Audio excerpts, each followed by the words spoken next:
የስቃያችንን ፋይል ሰርዝ በጎሻሻ መታያው አስጣለ። ፍቅራችንን የሰበረው ምንድነው? ያለፈውን እንድሰርዝ እርሳ የሚለውን ተክና አድርግ። የደከመውን ትዝታችንን ለማጽዳት ለእርሰውና ለኔ ቦታ ለመፍታት ዛሬውኑ ይህን ጊዜ በእጅዎ ውስጥ ይሰማዎት።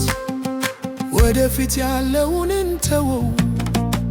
ነገ ለመኖሪ ልባችን በሚመታበት በእያንዳንዱ ጊዜ ሕይወታችን በተሻለ ሁኔታ እንደገና ይወለዳል እና ተስፋ በብርቱ ይመታል። ለዓለም ይበልጥ ፍትሃዊና ጤናማ። በመሳቢያ ውስጥ ያሉ የድሮ ፎቶዎች ካሁን በኋላ ማን እንደሆንን ያስታውሱን። ስህተቶች መሳሪያዎች ይሆናሉ ለማትራት የቀረ ነገር ሰዓቱ ሲተፋ። ያለፈው ዓመት እና ሰማዩ ማጽዳት ሲጀምር የሚያበቃውን ዓመትና ታትም እና አዲሱን ዓመት ያ ሊጀምር ነው።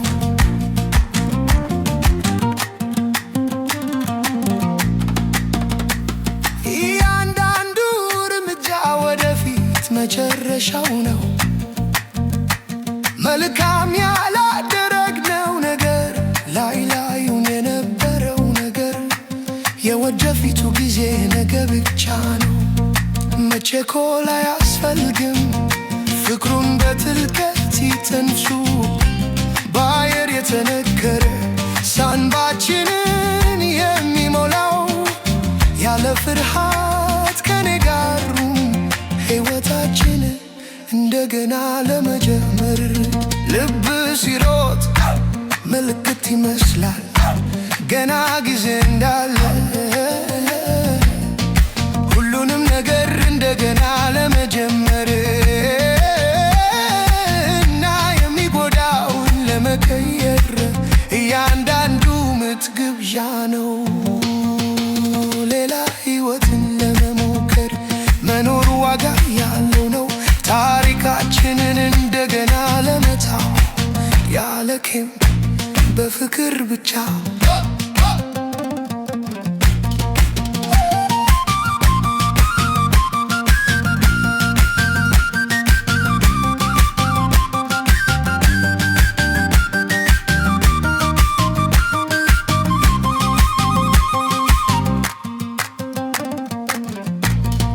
በመሳቢያ ውስጥ ያሉ የድሮ ፎቶዎች ካሁን በኋላ ማን እንደሆነኝ ያስታውሱ።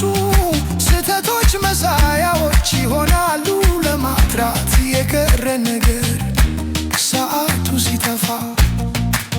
ያለፈው ዓመት እና ሰማዩ ማጽዳት ሲጀምር የሚያበቃውን ዓመትና ታት እና አዲሱን ዓመት ያ ሊጀምር ነው።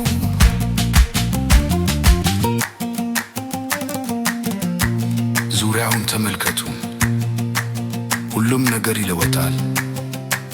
ነገር ግን መምረጥ እንችላለን። ከሚያስረን ፍርሃት መካከል ከባለፈው ጋር እና ለመኖር ድፍረት ዛሬ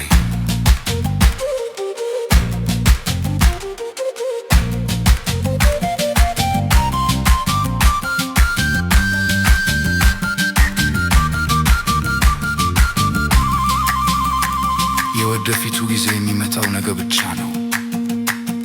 እያንዳንዱ ምት ከልባችን ተስፋን ብቻ ያድሳል። ለተሻለ ዓለም ከሁሉም በላይ ነገ ሌላ ቀን ነው።